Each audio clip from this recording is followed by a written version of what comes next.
Hello everyone, আশা করি সবাই অনেক ভালো আছেন। আজকে আমরা ফিজিক্সের একটা প্রবলেম সলভ করব। আমাদেরকে একটা হচ্ছে স্প্রিং দেওয়া আছে, যেটা হচ্ছে মাসলেস, মানে ভরহীন।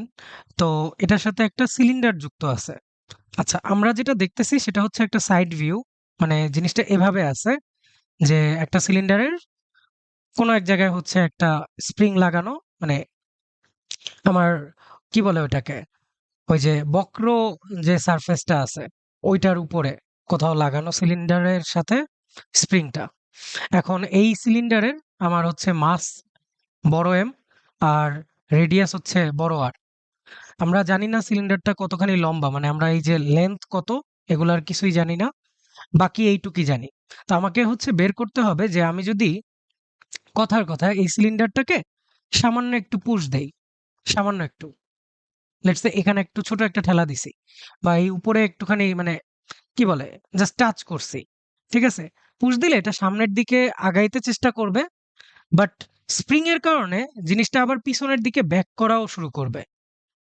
ঠিক আছে? আমার কথাটা আশা করি আমি বুঝাইতে পারছি। আমি খুব সামান্য ফোর্স দিছি, যেই কারণে প্রত্যেকটা পয়েন্ট সামনে আগানোর ট্রাই করতেছে, বাট স্প্রিং তো আবার পিছনের দিকে হইতেছে আমার ফোর্স দিয়ে টানে। সো এই কারণে আবার পিছনেও আসবে। সো এই সিলিন্ডারটা ওভারঅল আসলে সিম্পল হারমোনিক মোশন করবে। টাইম পিরিয়ডটা বের করতে হবে। আচ্ছা, আমরা কি জানি T is equal to 2 pi by omega, বা অথবা 2 pi root over M by K. তো এখানে আমাকে আসলে এমটা দিয়েই দিছে, আমাকে অ্যাকচুয়ালি কে বের করতে হবে। এই কেটা হচ্ছে মানে আমার সিম্পল হারমোনিক মোশনের কনস্ট্যান্ট, নট লাইক যে এই স্প্রিং আছে তো এই স্প্রিং এর কে বসাই দিলাম, না। আচ্ছা, তো এইখানে আসলে আমার কি লাগবে, আমাকে এমন একটা ইকুয়েশন ডিরাইভ করতে হবে যে এই বস্তুটার উপর যে নিট ফোর্সটা আছে সেটা যেন মাইনাস কে এক্স আকারে আসে, let's say K one x আকারে আসে। তাহলে আমি এই কে ওয়ান এখানে বসাই দিব। আচ্ছা, যদি হচ্ছে কে ওয়ান এক্স আকারে আসে তাহলে কে ওয়ান বসাই দিব, অথবা আমাকে করতে হবে কি যে এ সমান মাইনাস ওমেগা স্কোয়ার এক্স, এই ইকুয়েশনে আসতে হবে। দেন হইতেছে আমি ওমেগা স্কোয়ারের মান পেয়ে যাব। লেটস সে কথার কথা যে এখানে 100x আসছে, a সমান মাইনাস 100x, তাহলে আমরা ওমেগা কত হবে 10, রাইট? ওমেগা স্কোয়ার সমান 100, ওমেগা সমান 10। সো এই দুইটার একটা কাজ করব আর কি। সো আমার নরমালি হচ্ছে এফ বের করাটা ভালো লাগে, সো আমি একবারে এফ বের করি। এতে হইতেছে একবারে কে বসাই দিলেই তো হয়। আর নাইলে হচ্ছে এই যে ওমেগা ক্যালকুলেট করে দেন এখানে বসাইতে হয় 2 পাই বাই ওমেগাতে, দেন এই একই জিনিসই আসে। আচ্ছা, লেটস সে যে থাম্বনেল দেখে অনেকে হয়তো বুঝছে যে এখানে আমি হইতেছে এনার্জি ইকুয়েশন ইউজ করব। ঠিক আছে? আমি যদি এই পুরো সিনারিওতে এনার্জির চিন্তা করি, তাহলে আমার ফোর্স দেওয়ার কারণে এটার একটা গতিশক্তি হবে, মানে এটার একটা হাফ এম ভি স্কোয়ার রৈখিক গতিশক্তি হবে। প্লাস আমি এইদার করব কি যে রৈখিক গতি প্লাস কৌণিক গতি প্লাস পটেনশিয়াল এইটা করব, অথবা আমি হচ্ছে একটা বলে নিট গতিশক্তি যেটার মধ্যে অ্যাকচুয়ালি রৈখিক আর কৌণিক দুইটা আগে থেকে ইনক্লুডেড থাকে। মানে আমার যেই বিন্দুর সাপেক্ষে এই পুরো জিনিসটা ঘুরতেছে আমি যদি ওই বিন্দুর সাপেক্ষেই আমার কৌণিক গতিশক্তি ক্যালকুলেট করতে পারি, তাহলে হইতেছে আলাদাভাবে রৈখিক গতি অ্যাড করা লাগে না।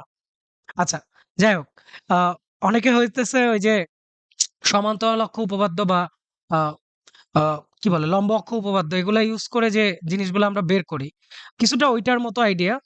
বা ওই যে অন্য একটা মানে ভরকেন্দ্র দিয়ে যায় না, অন্য আরেকটা পজিশন দিয়ে যায়। হুম, অক্ষের সাপেক্ষে আ কি বলে জড়তার ভ্রামক আছে। এটার যে আমরা ক্যালকুলেশন করি, কিছুটা ওইটার মতো। মানে আমি হয় আইটি বের করে তারপরে হাফ আইটি ওমেগা স্কয়ার করব। এই টি পয়েন্টটা হবে যেখানের সাথে মানে ঘূর্ণনটা সংশ্লিষ্ট। অথবা আমরা করব কি half M V square plus half IG, মানে আমার ভরকেন্দ্র দিয়ে যায় এমন অক্ষের সাপেক্ষে জড়তার ভ্রামক ইনটু ওমেগা স্কয়ার। এই তো। সো গতিশক্তি দুই বেলাই আসলে সেইমই হবে। দুই ভাবে লিখলে মনে হবে যেন দুইটা আলাদা লিখছি, বাট অ্যাকচুয়ালি সেইম। আচ্ছা, তাহলে আমরা আসি। আমাদের যে টোটাল শক্তি হবে তার মধ্যে একটা পার্ট হবে লিনিয়ার কাইনেটিক এনার্জি, আরেকটা পার্ট হবে অ্যাঙ্গুলার কাইনেটিক এনার্জি, আরেকটা পার্ট হবে পটেনশিয়াল এনার্জি।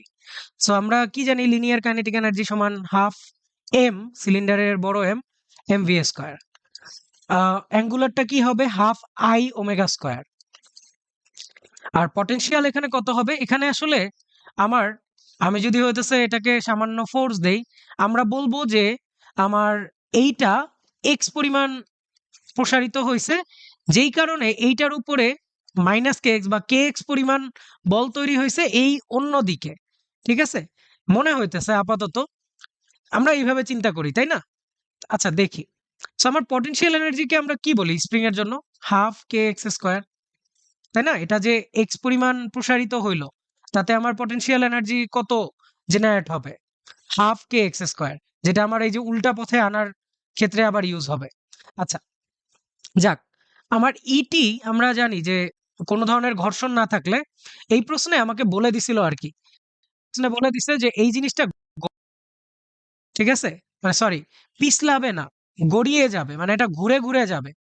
আমাকে যদি এই জিনিসটা খেয়াল রাখতে হবে যে প্রশ্নে বলে যে গড়াবে এবং পিছলাবে না, পিছলাবে না। আমরা শুধুমাত্র সেই সময়ই এটার কৌণিক গতিশক্তি নিয়ে কথা বলবো, যখন পিছলাইতেছে না, গড়ায় গড়ায় যাইতেছে, মানে ঘুরে ঘুরে আগাইতেছে। আসলে গড়ানো মানে এটাই বোঝায় যে জিনিসটা ঘুরে ঘুরে আগাইতেছে, আর পিছলানো মানে হইতেছে যা কোনো চেঞ্জ হয় নাই, আমি এইটাকেই হইতেছে ট্রান্সলেশন করে ফেলছি, মানে রৈখিক গতি আসছে খালি, কোনো কৌণিক গতি আসে নাই যদি বলে যে পিছলাইছে। আচ্ছা, সো ঘর্ষণ থাকলে অ্যাকচুয়ালি এই যে গড়ায় গড়ায় যায়, ঘর্ষণ না থাকলে পিছলায় যায়। যাক, আমরা বেশি জটিল চিন্তা ভাবনার দিকে যাব না, আমাদের এখানে কোনো ঘর্ষণ গুণাঙ্ক দিয়ে দেয় নাই, যদি দিয়ে দিত তাহলে সেইটাও ইনক্লুড হইতে পারতো। আচ্ছা, আমরা বুঝতেছি যেহেতু ঘর্ষণ নাই বা বায়ুর বাধা বা অন্য কিছু বলা নাই, এর মানে আমার শক্তি হবে কনস্ট্যান্ট। আচ্ছা, এটার সুবিধা কি? আমরা চাইলে এখন দুই পক্ষকে আমার ডিফারেন্সিয়েট করে দিতে পারি। তার আগে আমি একটুখানি হইতেছে আই আর ওমেগার মানগুলা লিখে ফেলি। সিলিন্ডারের জন্য আইজির ভ্যালু কত? যদি নিডেড সিলিন্ডার হয় তাহলে হাফ এম আর স্কোয়ার। আচ্ছা, হাফ এম আর স্কোয়ার। আচ্ছা, একটা ওমেগা স্কোয়ার ছিল না সাথে? ওমেগা স্কোয়ারকে রাখি। আচ্ছা, আমি আহ, এই যে আর স্কোয়ার ওমেগা স্কোয়ার, এইটাকে কি ভি স্কোয়ার বলতে পারি না? আর স্কোয়ার ওমেগা স্কোয়ার গুণ দিয়ে ভি স্কোয়ার বলতে পারি না, কারণ ভি সমান তো এখানে আর ওমেগাই হবে। ঠিক আছে, এখানে আমার ভি সমান আর ওমেগাই হবে। মানে আমরা কোন পয়েন্টের কথা বলতেছি? যেখানে ফোর্স দিছি সেই পয়েন্টটা নিয়ে কথা বলতেছি, সরি, যেই পয়েন্টে ফোর্স দিছি সেই পয়েন্টটা নিয়ে কথা বলতেছি। এই পয়েন্টের ভেলোসিটি ভি, এই পয়েন্টটা আমার, এই জিনিসটা যদি ওমেগা এসে ঘোরে, এটা আর, এটা এটার সাথে পারপেন্ডিকুলার হয়, সো ভি সমান ওমেগা আর হয়। ঠিক আছে। আচ্ছা, সো আমরা ওই যে যেটা বললাম, ওমেগা স্কোয়ার আর স্কোয়ারকে ভি স্কোয়ার লিখতে পারবো। অ্যান্ড আমরা এখানে হইতেছে চাইলে হাফটা কেটে দিতে পারি বা সামথিং। আচ্ছা, আমরা যারা হইতেছে এই পর্যন্ত দেখছি, আমি চাইলে হইতেছে এরকম করতে পারতাম যে হাফ, এই যে এই হাফটার বদলে আমি কে লিখবো। ঠিক আছে, যাতে আমার লেটস সে যে এটা সিলিন্ডার না হয়ে বলছে এখন এটা একটা গোলক, সো সেই ক্ষেত্রে কে এর ভ্যালু চেঞ্জ হয়ে যাবে। আমার যে নিরেট গোলক আছে, নিরেট গোলক তো 2/5, আর যদি বলে যে ফাঁপা গোলক, ফাঁপা গোলক হলে 2/3। দেন আমার যদি হচ্ছে রিং বলে, আর মানে রিং বলে, ডিস্ক না, রিং বলে, তাহলে তো 1 আসবে কে এর ভ্যালু। আর যদি লেটস সে ডিস্ক বলে তখন আবার হাফ আসবে। সেম কাহিনী উইথ ফাঁপা চোঙ, ফাঁপা চোঙ হইলে কে এর ভ্যালু 1 হবে, আর নিরেট চোঙ হইলে হচ্ছে হাফ হবে। ঠিক আছে, কে এর ভ্যালু। সো আমরা একবারেই বলতে পারতাম কে এম আর স্কোয়ার, আর তার সাথে ওমেগা স্কোয়ার গুণ হইতো, যেটাকে আমি ভি স্কোয়ার বলে দিতাম, ভি স্কোয়ার বলে দিতাম। তাহলে আমরা একবারে বলতে পারি যে আমার যে কাইনেটিক এনার্জিটা আছে, এটা হইতেছে এই half M V square plus half K M V square. So আমি যদি half M V square common নেই তাহলে 1 প্লাস কে আসে একবারে। ঠিক আছে, আচ্ছা যাই হোক, এখানে আমরা দেখতে পাইতেছি যে 1 প্লাস কে আসতেছে half M V square common নিলে, এখানে 1 আসতেছে, এখান থেকে 1, আর এখান থেকে আসতেছে half extra, plus half, plus half K x square is equal to constant. So constant থাকলে সুবিধা কি, যেটা বলতে চাইতেছিলাম বারবার, সেটা হতেছে আমি চাইলে ডেরিভেটিভ নিয়ে নিতে পারি, অ্যান্ড একদিকে যেহেতু কনস্ট্যান্ট, কনস্ট্যান্টের ডেরিভেটিভ হবে 0। আচ্ছা, তাহলে হাফ থাকলো, এম ভি স্কোয়ারের ডেরিভেটিভ আনলে 2v, এম ইন্টু 3/2 এটা থাকবে, আর ভি কে আবার ডেরিভেটিভ নেওয়া লাগবে, যেটা হচ্ছে ডিভি বাই ডিটি। ঠিক আছে, আমি সিকোয়েন্সিয়ালি ডেরিভেটিভ নিতে থাকবো।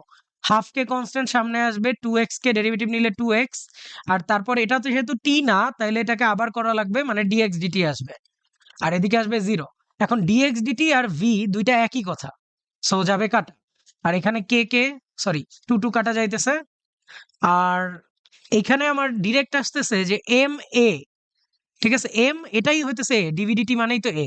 সো এম এ বা 3/2 M A is equal to আসতেছে মাইনাস কে এক্স, তাই না? হ্যাঁ, মাইনাস কে এক্স। তাহলে আমরা বলতে পারি এম এ সমান কত? 2/3 কে এক্স। এখন আমি কি বলছিলাম যে আমার যে এফ নিটটা আসবে এইটা মাইনাস কে ওয়ান এক্স হবে। সো এই দুইটাকে তুলনা করলে এফ মানেই তো এম এ, তো কে ওয়ান এর ভ্যালু কত আসে? 2/3 কে। তাহলে আমাদের টাইম পিরিয়ড কত হবে? Twice by root over M by K. So M তো এম এর জায়গায় কে এর ভ্যালু হবে 2/3 কে, একবারে লিখলে twice by root over 3m/2 K. ঠিক আছে, আশা করি আমরা বুঝতে পারছি যে কি বলার ট্রাই করতেছি। এখানে যদি আহ আচ্ছা, এইখানে দুই জায়গায় কে কে লিখছি, এটাকে লেটসে যে এলিমেন্টাল কনস্ট্যান্ট বলতেছি ই, আবার ই বললেও অনেকে, আচ্ছা আমার নাম জি, আচ্ছা জিও ইউজ করা যাবে না, লেটসে জে লিখলাম, ঠিক আছে, এই কে এর বদলে।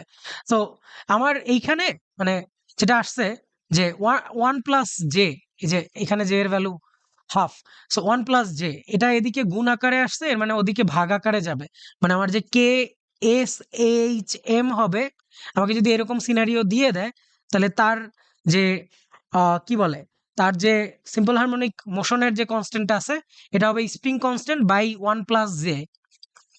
ঠিক আছে, এখানে ওয়ান প্লাস জে গুণ আকারে আছে, 2 মাইনাস কে এক্স ওদিকে গেছিল, পরে ভাগ হয়ে গেছে। হ্যাঁ, এটাই হবে।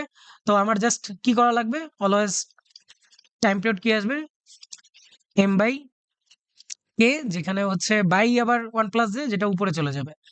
ঠিক আছে, আমরা একবারে হইতেছে রিং, দুই ধরনের রিং, মানে রিং ডিস্ক, তারপরে ফাঁপা নিরেট চোং, তারপরে নিরেট গোলক, ফাঁপা গোলক, এই পাঁচটাই হচ্ছে করে ফেললাম। এমন আরো কিছু যদি পসিবল হয় এখানে, তাহলে আমরা ওইগুলাও অ্যাড করতে পারি। বাট আমার খেয়াল রাখা লাগবে যে আমি মানে খুবই সামান্য ফোর্স দিতেছি, এই ফোর্সটা খুব সামান্য, যেটার কারণে এটা সামনে যায়। একটা হচ্ছে প্রত্যয়নী বল তৈরি হয়, যেটা আমাকে পিছনে টানে, অ্যান্ড ওভারঅল এইভাবেই হইতেছে আমার এটা সিম্পল হারমোনিক মোশন করে।